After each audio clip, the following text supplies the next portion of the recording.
Hello student, welcome back. उम्मीद कर रहा हूँ सब लोग यहाँ पे ठीक हो गए। अपना ऑलरेडी 11th स्टैंडर्ड का एसपी की बात करूँ, 9 चैप्टर आज मैं क्या करने वाला हूँ, शुरू करने वाला हूँ। जो चैप्टर्स का नाम क्या है, business communication skill of secretary. Sir ये चैप्टर्स इंट्रोड्यूस करने का पहले पर्पस बताओ कि ये चैप्टर्स को इधर दिया क्यों है। देखो, इसके बाद जो 10-11 चैप्टर्स है, आपके जो भी रिमेनिंग चैप्टर्स है, उसके अंदर आपको क्या है मालूम है, लेटर्स है। मतलब पहले लेटर्स से पहले इन लोग ने थोड़ा बेसिक नॉलेज आपको दिया है कि एज अ आप कंपनी सेक्रेटरी, कोई कंपनी का सेक्रेटरी हो, एज अ कंपनी सेक्रेटरी, तो आपको कैसे वार्तालाप करना है। इसलिए इन लोग ने कम्युनिकेशन स्किल करके एक नया चैप्टर्स क्या गया, बेसिक कंसेप्ट क्या किया है, इंट्रोड्यूस किया है। ठीक है, बहुत बेसिक चैप्टर्स है यहाँ पे, मतलब अपने ओन वर्ड से भी लिख पाओ वैसा चैप्टर्स है। मतलब यहाँ पे आपको स्पेसिफिक कुछ याद रखना नहीं है। चैप्टर्स देखोगे तो कोई ट्रिकी चैप्टर्स नहीं है, कोई लिमिट्स नहीं है, मतलब कोई प्रोविजंस नहीं है। वो सब as per the companies act, यहाँ पे आपको कुछ दिखेगा नहीं। सिंपल शॉर्ट्स क्या रहेगा, आपका चैप्टर्स रहेगा और चैप्टर्स क्या करेगा, वाइंडिंग अप कर देगा अपन। ठीक है, चलो शुरू करते हैं चैप्टर्स 9। अभी भी चैप्टर शुरू करने से पहले तुम लोग को बोल देता हूँ कि जिन बच्चों ने मेरे प्रीवियस चैप्टर्स नहीं देखे, 1 से 8 मैंने ऑलरेडी कंप्लीट कर दिया है। डिस्क्रिप्शन में मैंने ऑलरेडी लिंक दे के रखा है, तो प्लीज़ बच्चे लोग वहाँ जाके आप क्या कर सकते हो, रिवाइज कर सकते हो। नॉट ओनली एसपी, ओसी का तो पूरा पोर्शन ही मैंने बना दिया है। 8 चैप्टर्स डिफरेंट पार्ट्स के अंदर मैंने क्या कर दिया, बना दिया है। डिस्क्रिप्शन के अंदर उसकी भी मैंने लिंक दे के रखा है, वहाँ पर आप जा सकते हो, रिवाइज कर सकते हो। चलो शुरू करते हैं chapters number 9, business communication skill of secretary. देख लेते हैं, ओवरव्यू कर लेते हैं पहले अपन क्या पढ़ने वाला है इसके अंदर। पहला ही ये बिजनेस कम्युनिकेशन, उसका मीनिंग एंड डेफिनेशंस पढ़ेंगे।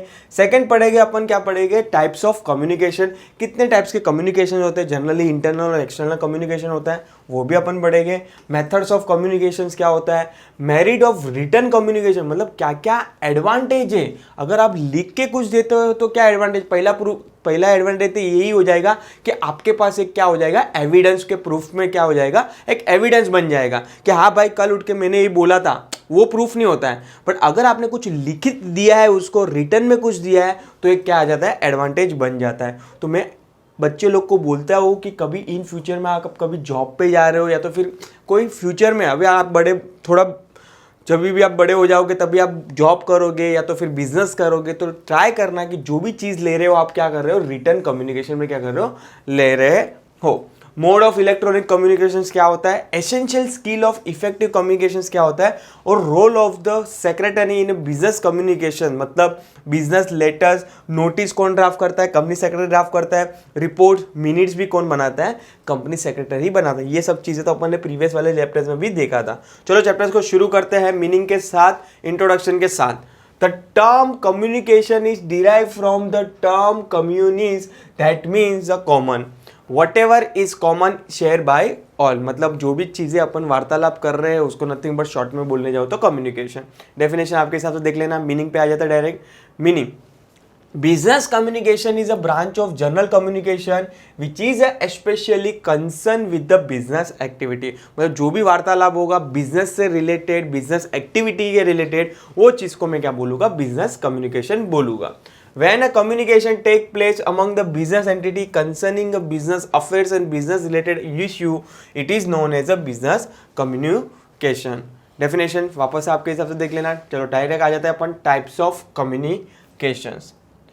No organization can function satisfactorily or achieve its goal without the effective communication that happen both internally और externally। ये तो कॉमन सेंस है कि भाई कल उठ के सपोज कि मैं जॉब पे जा रहा हूँ, कुछ बोलूँगा ही नहीं, वैसा चलेगा नहीं। मतलब सबको एक दूसरे से वार्तालाप करना है, कंपनी के जो भी इश्यूज है वो क्या करना है, शॉर्टेड करना है। विदाउट कंपनी, आपने कोई कंपनी देखा है कि जहाँ पे कुछ नहीं कोई बोलता है एक दूसरे के साथ, नहीं, पॉसिबल ही नहीं है। अगर कंपनी को रन करना है तो आपको एक दूसरे के साथ क्या करना पड़ेगा, कम्युनिकेशन करना पड़ेगा। या तो बात करूँ इंटरनली या तो बात करूँ एक्सटर्नली। देखते हैं इंटरनली कम्युनिकेशन मतलब विद इन ऑर्गेनाइजेशन होगा, वो कम्युनिकेशन को मैं क्या बोलूँगा, इंटरनल कम्युनिकेशन बोलूँगा। Internal communication refers to the communication that take place internally between various departments of the organization. It's called nothing but internal communication. Internal communication is important because it supports the managerial function. And what you mean by external communication? वैसा communication जो मैं बाहर वालों के साथ कर रहा हूँ, वो कम्युनिकेशन को क्या बोलूँगा, एक्सटर्नल। मतलब सपोज कि फॉर एग्जाम्पल बैंक हो गई, कस्टमर्स हो गए, तो वो सब उससे जब वार्तालाप होगी वो वार्तालाप को मैं क्या बोलूँगा, एक्सटर्नल कम्युनिकेशन बोलूँगा. External communication refers to the communication take place between business organization and outsider like the bank, supplier, creditor, government, etc.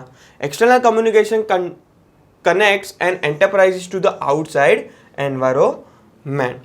ठीक है, चलो अभी देखते हैं मेथड्स ऑफ कम्युनिकेशन, कितने टाइप्स की कम्युनिकेशन हो सकती है. Method of communication refers to a path through which the message passes from one person to another person. Communication can be either a verbal, nothing but oral, or non-verbal and written. Yes, चलो देखते हैं first. Verbal मतलब orally communication करते हैं कि भाई जो वार्तालाप करते हैं ओरली उसको बोलेंगे वर्बल कम्युनिकेशन बोलेंगे. In the process of communication, conveying a message in spoken form is known as a verbal or oral communication. मतलब जो भी वार्तालाप बोल के मैं क्या कर रहा हूँ, कम्युनिकेशन कर रहा हूँ, सिंपल है, उसको कम्युनिकेशन, वो कम्युनिकेशन को मैं क्या बोलूँगा, verbal, nothing but oral communication बोलूँगा. Oral communication take place in a different way such as a personal talk, interview, speeches and talking on the telephone etcetera. Non verbal communication में अपन देखेंगे, चलो क्या है इसमें. Man does not communicate through a words alone और only through a writing, speaking and listening. There is another aspect of the communication, that is non-verbal aspect. Non-verbal communication is defined as a communication that involves neither a written nor spoken word. Non-verbal communication take place in a different way such as a body language, facial expression, eye contact, silence, symbol, sign, gesture, attention. Nothing but non verbal communication का मतलब अपन exam में कभी कभी तुम लोग बच्चे लोग objectives एक दूसरे को ऐसा इशारों में बताते हो, पहले का तीसरा. नथिंग बट जस्ट मैं चोरी करना नहीं बता रहा हूँ आप लोग को, बट जस्ट एग्जाम्पल बता रहा हूँ कि अपन कभी कभी एक्सप्रेशन के फॉर्म में क्या बताते हैं, बॉडी लैंग्वेज के फेशियल एक्सप्रेशन के थ्रू क्या करते हैं, कम्युनिकेट करते हैं. वो कम्युनिकेशन को मैं क्या बोलूँगा, नॉन वर्बल कम्युनिकेशन बोलूँगा. और थर्ड है रिटर्न कम्युनिकेशन, मतलब राइटिंग में जो कम्युनिकेशन करूँगा वो चीज़ को मैं क्या बोलूँगा, रिटर्न कम्युनिकेशन बोलूँगा. When exchange of information or idea is in a written form rather than the spoken word, it is known as a written communication. Written communications including a report, letters, circular, etc. The choice of word should be made carefully in a written communication, and the word should be such as to convey a specific meaning and not confuse the reader with the multiple meanings.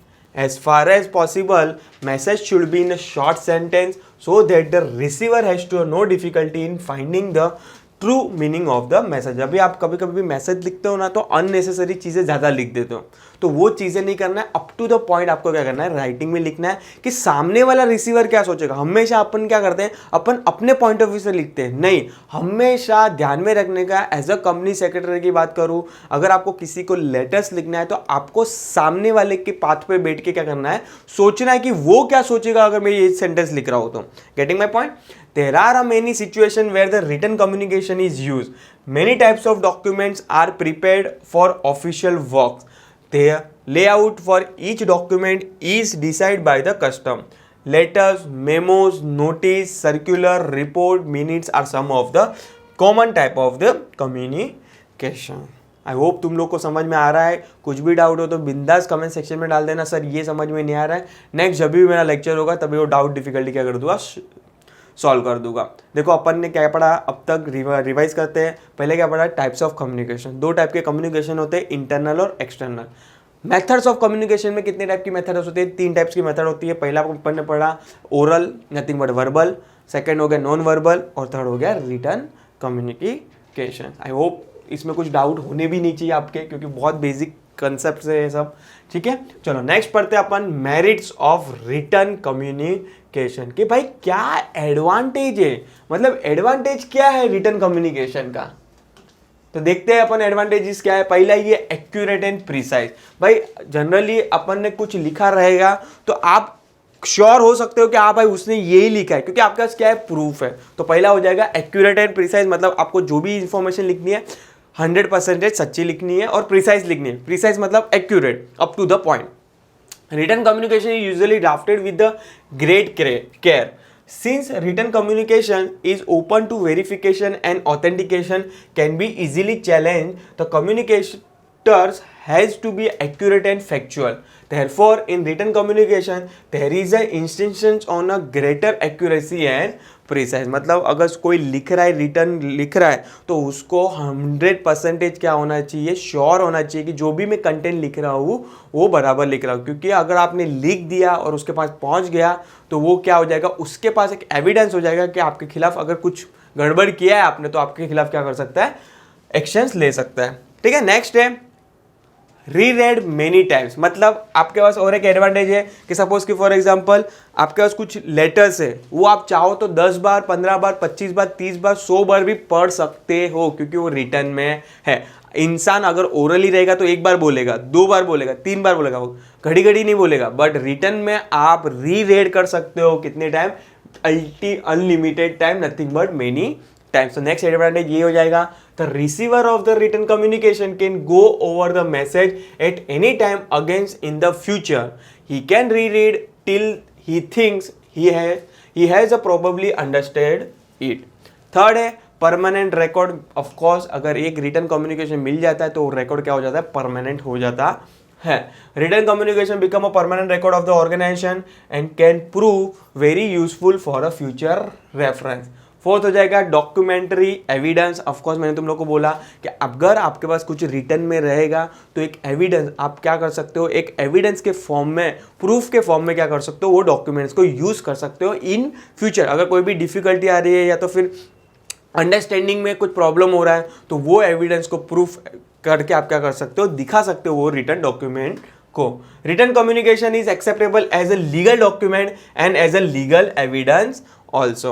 Next है wide access written communication is the best channel of communication for conveying information to person living at a different place। Of course अगर suppose कि for example एक बंदा दिल्ली में बैठा, तो मैं यहाँ से तो चिल्लाऊंगा नहीं और आवाज भी पहुंचेगा नहीं, तो आपको एक लेटर्स, रिटर्न लेटर्स क्या कर सकते हो, आप पहुंचा सकते हो थ्रू पोस्ट या तो कुरियर। तो एक वाइड असेस है कि आप कहाँ पे भी पहुंचा सकते हो, not only in India, out of India भी आप क्या कर सकते हो, लेटर पहुंचा सकते हो, आपकी बात पहुंचा सकते हो थ्रू रिटर्न। तो नेक्स्ट एडवांटेज हो जाएगा wide assess.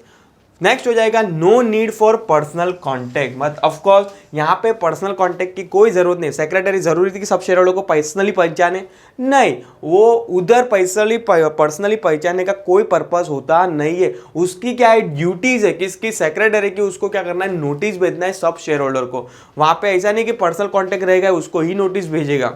Getting my point. तो यहाँ पे no need of the personal contact. It is a non necessary for both the party to be available the time of communication. It is a because understand this form of communication message can be sent to the concerned person which can be read when the receiver get a spare time। मतलब ये लोग क्या बोल रहे हैं कि जरूरी नहीं कि एट द सेम टाइम जो रिसीवर है और सेंडर है दोनों सामने हो। अगर सेंडर सामने नहीं है और रिसीवर भी सामने नहीं है तो भी वो अपनी बात रख सकता है थ्रू लेटर्स। मतलब उसको लेटर मिल जाएगा रिसीवर को, रिसीवर कभी भी जाए उसको पढ़ सकता है। इसलिए लोग ने क्या बोला, no need for a personal contact. Next है completeness. Written message are prepared with the perfect knowledge of the thing concerning the matter so that there is a completeness in the message. Of course कोई भी आज चीज लिख रहे हो आप तो प्रॉपर लिखना है, प्रॉपर। अगर सपोज कि एज अ कंपनी सेक्रेटरी आप लिख रहे हो, फॉर एग्जाम्पल आगे आगे अपन देखेंगे लेटर्स आएंगे जहाँ पे आपको लेटर्स के अंदर कंपनी से की प्रोविजंस भी लिखनी है कि एज पर दिस सेक्शन आपको क्या मिल रहा है, बोनस शेयर्स मिल रहा है। जस्ट एग्जाम्पल दे रहा हूं तुम लोग को। तो आप जब भी लेटर्स लिख रहे हो तभी आपको वो चीज का, वो ऑब्जेक्ट का, वो पर्पस का बैकग्राउंड आपको क्या होना चाहिए, मालूम होना चाहिए। और लास्ट है economical. If the receiver of the message is at a far away place then this method is economical as a postal or courier charges are quite nominal. Nowadays email are more popular method of return communication. Nowadays सब digitalise हो गया है। तो पहले ऐसा था कि भाई कुरियर के फॉर्म में क्या भेजाते थे, लेटर्स भेजाते थे, पर नावडे इवन तो नोटिस हो गया, अदर्स डॉक्यूमेंट्स भी हो गया, रिपोर्ट्स हो गया, फाइनेंशियल्स भी हो गया, वो भी शेयर होल्डर को थ्रू किस पे भेजा देते हैं, उन लोग मेल पे भिजवा देते हैं। तो यहाँ पे ये वाला पार्ट में फिलहाल मैं स्टॉप कर रहा हूँ। नेक्स्ट आने वाले पार्ट में चैप्टर्स को कंटिन्यू करेंगे। उससे पहले वापस से वंस अगेन अपन देख लेते हैं कि क्या क्या एडवांटेज पड़े रिटर्न कम्युनिकेशन से। प्लीज बच्चे लोग रिवाइज करोगे। फर्स्ट क्या पढ़ा, एक्यूरेट एंड प्रिसाइज। सेकंड हो जाएगा रीरीड मेनी टाइम्स। थर्ड हो गया परमानेंट रिकॉर्ड। फोर्थ हो गया डॉक्यूमेंट्री एविडेंस। फिफ्थ हो जाएगा wide access. 6 no need for personal contact, 7 completeness और लास्ट अपन ने पढ़ा इकोनॉमिकल। यहाँ पे ये चैप्टर्स को वाइंडिंग अप कर रहा हूँ। नेक्स्ट आने वाला पार्ट में अपन कंटिन्यू करेंगे mode of electronic communication. Till time please बच्चे लोग चैनल के लिए अपडेट रहिए। Thank you so much.